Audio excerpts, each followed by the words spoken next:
tribu de Benjamín, Saulo fue enviado por sus padres desde muy joven a Jerusalén, donde se instruyó en la ley de Moisés con el fariseo Gamaliel. Luego ingresó a la severa secta de los fariseos, convirtiéndose en un perseguidor y enemigo de Cristo. Lo apasionado de su persecución lo llevó a ofrecerse al sumo sacerdote para ir a Damasco a arrestar a todos los judíos que confesaran a Jesús. Pero Dios decidió mostrar su misericordia y paciencia con Saulo, y ya cerca de Damasco, una luz del cielo brilló sobre él y sus compañeros, cegándolo por espacio de 3 días, tiempo en el que permaneció en casa de un judío llamado Judas, sin comer ni beber.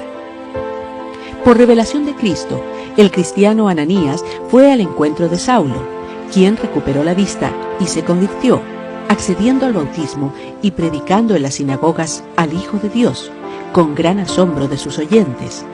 Así, el antiguo perseguidor blasfemo se convirtió en apóstol y fue elegido por Dios como uno de sus principales instrumentos para la conversión del mundo. Precisamente en el camino de Damasco, en los inicios de la década del año 30 del siglo I, se verificó el momento decisivo de la vida de San Pablo. A partir de entonces, inesperadamente, comenzó a considerar pérdida y basura todo aquello que antes constituía para él el máximo ideal, casi la razón de ser de su existencia. ¿Qué es lo que le sucedió? Al respecto, San Lucas narra ese acontecimiento en los Hechos de los Apóstoles. Cristo resucitado se presenta como una luz espléndida y se dirige a Saulo. Transforma su pensamiento y su vida misma. El esplendor lo deja ciego, y así se presenta también exteriormente lo que era su realidad interior, su ceguera respecto de la verdad, de la luz que es Cristo.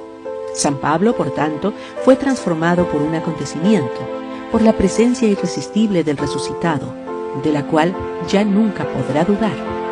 Ese acontecimiento cambió radicalmente la vida de San Pablo, y se debe hablar de la conversión. Él mismo nunca habló detalladamente de este acontecimiento, tal vez porque podía suponer que todos conocían lo esencial de su historia. Todos sabían que, de perseguidor, había sido transformado en apóstol ferviente de Cristo.